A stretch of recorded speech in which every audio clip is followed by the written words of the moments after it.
ফয়সাল করিম মাসুদ হাদি হত্যায় অভিযুক্ত হত্যাকারী রিমান্ড শেষে আদালতে হাজির করার পরে তাদেরকে আবার 12 দিনের কারা হেফাজতে রাখার নির্দেশ দিয়েছে। 2রা এপ্রিল তাদেরকে আবার আদালতে হাজির করার নির্দেশ দেওয়া হয়েছে। আমি আসলে জানতে চাই যে রিমান্ডে তাদেরকে কি জিজ্ঞাসা করা হচ্ছে বা তাদের কাছ থেকে কি জানতে চাওয়া হচ্ছে, আদালতে তাদের কাছ থেকে কি জানতে চাওয়া হচ্ছে? কলকাতার যে সাংবাদিকরা তারা যে ওই বিধাননগর কোর্টে যারা উপস্থিত ছিলেন তারা তাদেরকে প্রশ্ন করেছে এবং প্রশ্ন করার পর ভারতের দিল্লি টাইমস অফ ইন্ডিয়াতে একটা প্রতিবেদন প্রকাশ হয়েছে ওদের ওই জিজ্ঞাসাবাদের ভিত্তিতে। সেটা হচ্ছে তারা বলেছেন তারা খুনের সঙ্গে যুক্ত নন, কিন্তু খুনটা করিয়েছে জামায়াত ইসলামী, সরাসরি তারা নাম করেছে। এটা টাইমস অফ ইন্ডিয়ায় ছাপা কিন্তু সরকারি ভাবে পুলিশ বা ভারত সরকার কিন্তু কোনো মন্তব্য করেন, এখনো পর্যন্ত কোনো মন্তব্য করেন। এটা ধরছি আমি সাংবাদিকদের রিপোর্ট, যেটা হচ্ছে যখন তাকে প্রশ্ন, যে ভিডিওগুলো প্রায় সার্কুলেটেড হয়েছে, ভিডিওগুলো দেখা যাচ্ছে, ফলে আমার মনে হচ্ছে হত্যাকাণ্ডের মানে পেছনের থেকেও তাদের কাছ থেকে জানার ইচ্ছা, যেটা আমি যেটা শুনেছি পরবর্তীকালে কলকাতার আমার বন্ধুদের কথা বলে এবং কিছু পুলিশ অফিসারের সঙ্গে কথা বলেও, যে এরা কি জুলাই আগস্টে যে হত্যাকাণ্ড গুলো ঘটেছিল তার সঙ্গে উপযুক্ত ছিল কোনোভাবে, তারা কি ছিল কি ছিল না এখন নিশ্চিত নয়। আচ্ছা, বাংলাদেশ মিশন তারা কনসুলার অ্যাক্সেস চেয়েছে, কিন্তু কনসুলার অ্যাক্সেস দেওয়া হয়নি। কনসুলার দেওয়া হয়নি একটাই কারণে, সেটা হচ্ছে যে যখন কোনো তদন্ত চলে তখন কনসুলার অ্যাক্সেস দেওয়া হয় না।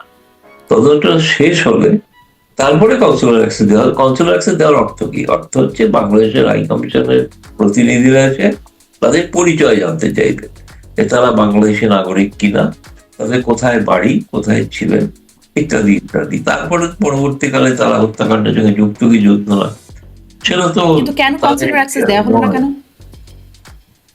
দেওয়া হয়নি, ওই যে বললাম আমি, যেহেতু তদন্ত চলছে, আচ্ছা আচ্ছা, যেহেতু ন্যাশনাল ইনভেস্টিগেটিভ এজেন্সি তদন্ত করছে, তারা যুক্ত হয়েছে, সেই কারণে এই তদন্ত শেষ হওয়ার না পর্যন্ত কিন্তু কনসুলার অ্যাক্সেস দেওয়া হবে। আচ্ছা, এটা স্বাভাবিক কনসুলার নিয়ম দেয়। কিন্তু হ্যাঁ স্পষ্ট, কিন্তু মানে জুলাই আগস্ট হত্যাকাণ্ডে অভিযুক্তরা গ্রেপ্তার আছে মানে মানে তারা দায়ী কিনা বা তারা যুক্ত ছিল কিনা বা হাদি হত্যাকাণ্ডে যুক্ত ছিল কিনা, এটি আসলে ভারতের কনসার্ন কেন? ভারতের কাছে তো অপরাধ হচ্ছে অনুপ্রবেশের, তাই নয় কি? না, অনুপ্রবেশ নিঃসন্দেহে অনুপ্রবেশ একটা বিষয়, এবং তাকে ধরা হয়েছে এবং ভারতকে গোয়েন্দা, দিল্লির গোয়েন্দা সংস্থাদের টিপ অফেই পশ্চিমবঙ্গের যে স্পেশাল টাস্ক ফোর্স তারা তাদের গ্রেপ্তার করে এবং সীমান্তবর্তী এলাকা থেকে গ্রেপ্তার করে, এবং তারা কোথায় ছিল, কোন অঞ্চলে ছিল, সেগুলো সময় তাদের তারা আশ্রয় পেয়েছিল, কে আশ্রয় দিয়েছিল, ভারতে এরকম কোন লোক আরো আছে কিনা তাদের এই ধরনের অপরাধীদের আশ্রয় দিয়ে থাকে, সমস্তটাই তাদের থেকে জেরা করে জানার জন্যই আর কি তদন্তটা চলছে। সেটির কি কোনো মানে খবর পাওয়া গেল কে আশ্রয় দিয়েছিল বা কাদের আশ্রয় ছিল?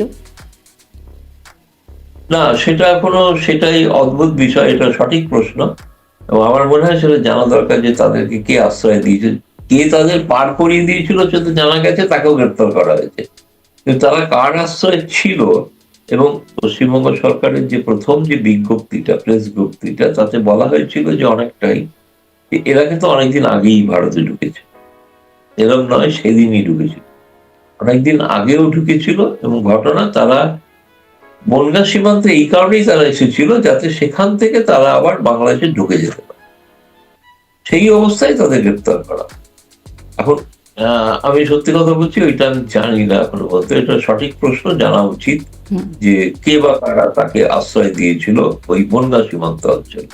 আর ওই যে 3 মাসের মতো সময়, প্রায় আসলে 12ই ডিসেম্বরে এই ঘটনা ঘটলো বাংলাদেশে হাদি হত্যাকাণ্ড, তারপরেই বাংলাদেশ থেকে জানানো হলো বা বলা হচ্ছে যে বাংলাদেশ মানে আসামি ভারতে পালিয়ে গেছে। 3 মাসের মতো একটা সময় পরে 8ই মার্চ ভারতে মানে পশ্চিমবঙ্গে গ্রেপ্তার হলেন পশ্চিমবঙ্গের পুলিশের কাছে এই অভিযুক্তরা।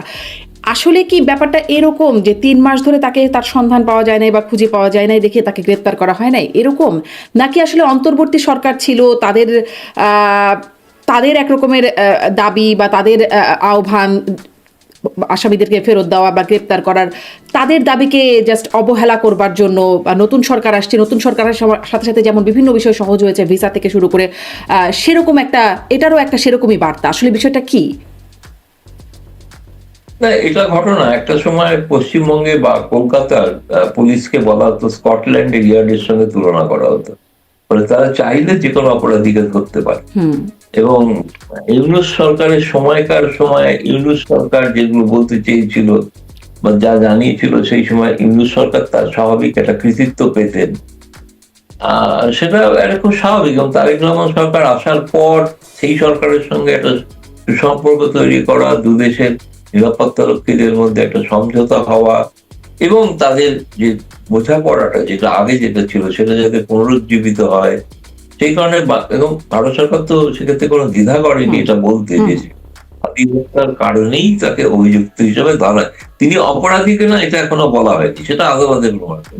কিন্তু এই অভিযোগে তাকে গ্রেপ্তার করা হয়েছে, সেটা পশ্চিমবঙ্গ সরকার প্রথম ঘোষণা করে, সেটা ভারত সরকার তাতে দ্বিধাও করে। আমার মনে আছে যে ভারতের পররাষ্ট্র মন্ত্রণালয়ের প্রেস কনফারেন্সে ইনফ্যাক্ট প্রশ্নটা আমিই করেছিলাম যে এই ক্ষেত্রে কি করা হবে, বাংলাদেশ তাদের ফেরত চাইছে।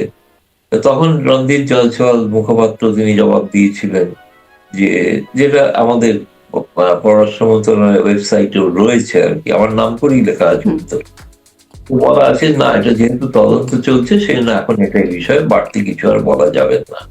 ফলে ভারত সরকার অস্বীকার করেনি যে হাদি হত্যার অভিযুক্ত এরা, মানে অভিযুক্ত নয় এমন কথা বলেনি। এখন অভিযুক্ত যারা তদন্ত চলছে, প্রমাণ হবে ভবিষ্যতে আর কি। তাহলে আসলে আমি আর একটু সামারি করে আপনার কাছে যদি জানতে চাই, হয়তো কথার প্রসঙ্গে কিছুটা এসেছে, তারপরেও এই তদন্তের গোল বা লক্ষ্য কি, মানে ভারত সরকার কি অ্যাচিভ করতে চায় এই তদন্ত থেকে, বা মানে ভারত ভারত সরকার যেটা জানতে চায় যে সত্যি সত্যি বাংলাদেশে যারা হত্যাকাণ্ড ঘটালো তারা কারা, তারা কিভাবে, কারণ এরা যেহেতু ডিনাই করছে, বলছে না যে তারা করেছে, তাহলে কারা করে থাকতে পারে, কিভাবে, সেটা বাংলাদেশ সরকারকে ভবিষ্যতে তারা জানাবে। ভারত সরকার চাইছেন এটা জানতে যে এই ধরনের ঘটনাগুলোর সঙ্গে ভারতেরও কোনো অংশের কোনো যোগসাজশ বা কিছু আছে কি নেই, সেটা জানাটাও একটা জরুরি। তারপরে কি ভারত মানে তাদেরকে বাংলাদেশে ফিরিয়ে দেওয়ার ইচ্ছা বা আন্তরিকতা জায়গায় আছে? মাধ্যমে নিশ্চয়ই ফিরিয়ে দেওয়া হতে পারে। আচ্ছা, আপনি বলছিলেন যে এর সাথে জামাত যুক্ত থাকতে পারে, টাইমস অফ ইন্ডিয়া এই খবর প্রকাশ করেছে। জি, কিন্তু ওই সেই ভিডিওতে দেখা যাচ্ছিল যে সাংবাদিকরা যখন কথা বলছেন আদালতে তোলার সময়, তখন জিজ্ঞাসা করছে, সে বলছে যে মানে ফয়সাল বলছেন যে তিনি এটার সাথে যুক্ত না, এটির সাথে তিনি তো বলছেন বিএনপি জামাত, কেন শুধুমাত্র জামাতের কথা বলা হলো মানে টাইমস অফ ইন্ডিয়াতে? সেটা কলকাতার সাংবাদিক কিভাবে খবর করেছে এবং তার সংবাদপত্র কিভাবে ছেড়েছে সে ব্যাপারে তো আমার কোনো নিয়ন্ত্রণ নেই, বলতে পারেন। আমি দিল্লিতে বসে পড়েছি বলে বলছি। আমি প্রথম কিন্তু দেখেছিলাম যে বিএনপি জামায়াতের দুজনের কথাই বলা ছিল, এটা কোনো ঘটনা, আমি দেখেছিলাম। কিন্তু যখন ছাপা হয়েছে তখন কিন্তু শুধু জামায়াতের নামই ছাপা হচ্ছে, এটাও ঘটনা। আমি জানি না, হয়তো কোনো কারণে এটাকে একটা বায়াসনেস, হ্যাঁ মানে এটাকে একটা বায়াসনেস সংবাদের, যাতে কোনো ভুল ধারণা ভারত সরকার থেকে না যায় সেই কারণে হতে পারে। এই মুহূর্তে সব থেকে ঘনিষ্ঠতম সম্পর্ক তৈরি করার চেষ্টা চলছে এবং হয়তো জানেন আপনি যে আগামী 8ই এপ্রিল পররাষ্ট্রমন্ত্রী খলিলুর রহমান ভারতে আসছেন, জয়শঙ্করের সঙ্গে বৈঠক করবেন। জল্পনা আছে ভবিষ্যতে তারেক রহমান প্রধানমন্ত্রী ভারতে আসতে পারেন, কবে কখন ঠিক নেই। কিন্তু এই বিষয়গুলোতে একটা জিনিস স্পষ্ট হয়ে গেছে, ভারত সরকার চাইছে তারেক রহমান সরকারের সঙ্গে, যেটা এককালে বাংলাদেশে বলা হতো না যে ভারত সমস্ত ডিম একটা আওয়ামী লীগের ঝুড়িতেই রেখেছিল, এখন আমার দেখে তো মনে হচ্ছে সমস্ত ডিম বিএনপির ঝুড়িতেই রাখা হচ্ছে। ফলে এখন সেই ধরনের সম্পর্ক একটা রাখার চেষ্টা চলছে, এটুকুই বলতে পারি।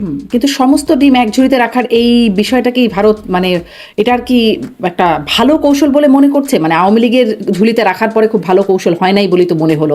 এটা আসলে বাংলাদেশের মানুষ, মানে আমি খুব বিনয়ের সঙ্গে বলি, এটা কখনোই বুঝতে পারেননি তারা। সেটা হচ্ছে যে নির্বাচিত সরকারের সঙ্গে ভারত সরকার সবসময় সম্পর্ক দেখে, কিন্তু ভারত দ্বিদলীয় ব্যবস্থায় কিন্তু জামায়াতের সম্পর্কে কখনোই কোনো সম্পর্ক রাখতো না, কিন্তু দ্বিদলীয় ব্যবস্থায় ভারত সরকার কিন্তু সবসময় তাকে গুরুত্ব দিয়েছে।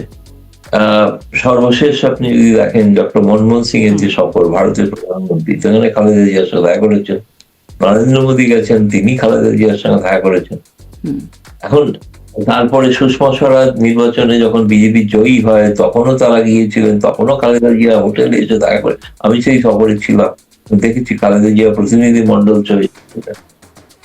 জি। ফলে সমস্ত দলের সঙ্গে সম্পর্ক রাখাটা সেটা কিন্তু বাংলাদেশে একটা ধারণা হয়েছিল যে আওয়ামী লীগকে যে ভারত সমস্ত একরকম ভাবে সাহায্য বা সহযোগিতা ইত্যাদি সমর্থন করছে, সমস্ত ডিম এক ঝুড়িতে রাখার এই তত্ত্বটা চালু হয়েছিল। আর তাহলে সেই যুক্তিতেই আমি বলছি, এখন কি তাহলে সমস্ত ডিম বিএনপির ঝুড়িতে?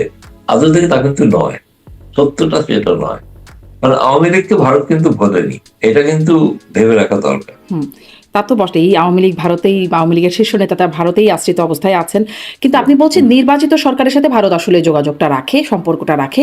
কিন্তু শুধু তো নির্বাচিত সরকার না, নির্বাচিত বিরোধী দলের সাথেও আমরা দেখেছি অতীতে। আপনি বলছিলেন যে বেগম খালেদা জিয়া তখন বিরোধী দলে ছিলেন, তখনও তার সাথে সেই যোগাযোগটা ছিল। এখন বিরোধী দল হচ্ছে জামাত, তাদের সাথে কেউ সম্পর্কটা সেরকম, মানে বিরোধী দলের সাথে অতীতে যেই সম্পর্ক রাখার চেষ্টা করেছে ভারত? ঠিক ঠিক সঠিক প্রশ্ন। এবং আমি বলছি, ভারতের পররাষ্ট্র সচিব যখন ভারতের স্পিকার যখন গিয়েছিলেন ওম বিড়লা ঢাকাতে, সেই সময় কিন্তু ভারতের পররাষ্ট্র সচিব বিক্রম মিশ্রি তিনি জামায়াত ইসলামী নেতার সঙ্গে দেখা করেছিলেন। দেখা করে অনেকে ভেবেছিল জামায়াত ইসলামীর সঙ্গে দেখা করছেন, তিনি বিরোধী নেতার সঙ্গে দেখা করেছিলেন। বিরোধী নেতার সঙ্গে বিরোধী নেতা যারা যদি থাকেন, ভবিষ্যতে যখন কোনো যোগাযোগ হবে ভারত সরকারের সঙ্গে আনুষ্ঠানিকভাবে প্রাতিষ্ঠানিকভাবে, তখন অবশ্যই বিরোধী দল যেটা আনুষ্ঠানিক বিরোধী দল তার সঙ্গে ভারত নিশ্চয়ই কথা বলবে, যোগাযোগ রাখবে। এটা জামায়াত ইসলামী নামটা বলে নয়, এটা বিরোধী দল যেটা বাংলাদেশের মানুষ নির্বাচিত করেছে একজন বিরোধী দল, তার সঙ্গে যোগাযোগ রাখবে, নিশ্চয়ই রাখবে। কিন্তু আসলে গণমাধ্যমের সেই বায়াসনেস আছে কিনা, বা একটা বায়াসনেসের জায়গায় ভারত যাচ্ছে কিনা, সেই প্রশ্নটা ওখান থেকেই শুরু করেছিলাম। যে টাইমস অফ ইন্ডিয়া, সেখানে বিএনপি জামাতের বললেন আসামি, অভিযুক্ত আসামি, কিন্তু মানে পত্রিকায় ছাপিয়ে দিল শুধু জামাতের নাম। এরকম আসলে ভারত সরকারেরও কি এরকম একটা বায়াসড অবস্থান আছে কিনা? এই মুহূর্তে বিএনপির প্রতি ভারত সরকার নিঃসন্দেহে তার সঙ্গে ঘনিষ্ঠ সম্পর্ক রাখতে চান।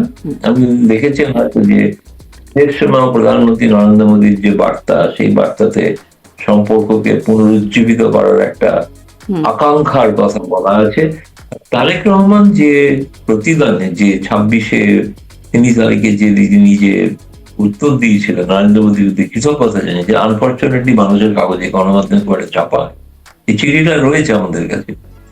এই চিঠিতে তারেক রহমান নরেন্দ্র মোদীর প্রতি কৃতজ্ঞতা প্রকাশ করেছেন, তিনি তার আমন্ত্রণ গ্রহণ করেছেন, ভবিষ্যতে তিনি ভারতে আসার কথা ভাবছেন, এমন একটা তাতে কিন্তু উল্লেখ রয়েছে। ফলে এটা আমি বলছি, ভারত এবং বাংলাদেশ উভয় পক্ষ থেকেই কিন্তু একটা সম্পর্ক পুনঃস্থাপিত করা, যেটা ভেঙে গিয়েছিল ইউনূসের আমলে, সেটাকে পুনঃস্থাপিত করার একটা উদ্যোগ চলছে। এ বিষয়ে কোনো সন্দেহ না। বিএনপি কোনো কারণে ভারত সরকারের প্রতি রুষ্ট হয় বা কোনো বিরূপ মন্তব্য করে, ভারতের থেকেও কিন্তু কোনো বিরূপ মন্তব্য বিএনপি সম্পর্কে হচ্ছে না। আর যদি লক্ষ্য করে থাকেন, আমি বলবো যে আওয়ামী লীগের পক্ষ থেকেও এই মুহূর্তে কিন্তু নির্বাচনের পরে কোনো মন্তব্য বিএনপি বিরোধী করা হয়। এটা কি ভারতের পক্ষ থেকে বা সরকারের পক্ষ থেকে আওয়ামী লীগকে এই বার্তা দেওয়া হয়েছে যে বিএনপি সম্পর্কে নেতিবাচক মন্তব্য না করতে? ভারতে আমার মনে হয়, চলুন, শেখ হাসিনাকে কোনো বার্তা দিয়ে কোনো লাভ নেই। তার কারণ হচ্ছে তিনি প্রাজ্ঞ একজন নেত্রী, এত বছরের দীর্ঘ সময়ের প্রধানমন্ত্রী, মহিলা প্রধানমন্ত্রী পৃথিবীতে আর কেউ ছিলেন না। তিনি যদি কথাই শুনতেন, উপদেশ দিতেন, উপদেশ শুনতেন, তাহলে তাকে ক্ষমতাচ্যুতই হতে হতো। কেন কথা শুনলে কেন তাকে ক্ষমতাচ্যুত হতে হতো না?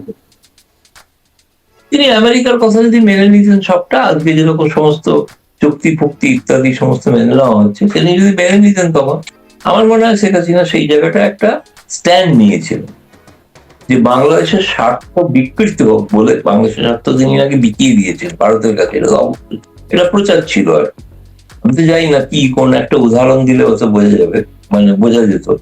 কিন্তু বাংলাদেশের সঙ্গে সম্প্রতি মার্কিন যুক্তরাষ্ট্রের যে চুক্তিগুলো হয়েছে, চুক্তিগুলো নিয়ে বাংলাদেশের গণমাধ্যমে, প্রথম শ্রেণীর গণমাধ্যমে যে সমালোচনা চলছে, সেটা তো শেখ হাসিনা করলে করতেই পারতেন, তিনি তো করেন। এই জন্যই বলছি যে আচ্ছা, তিনি সচেতন, তিনি থেকে যেতেন। কথা শুনলে তিনি থেকে যেতেন। যারা কথা শুনবে না তারা ক্ষমতায় থাকবে না। যারা কথা শুনবে না তারা ক্ষমতায় থাকবে না, এই কথা শোনানোর জায়গা কি শুধু আমেরিকা নাকি ভারতও আছে? আমেরিকা আমেরিকা আমেরিকা এখন আমেরিকা এখন একমাত্রই আমেরিকা। আমেরিকা একমাত্র। আচ্ছা।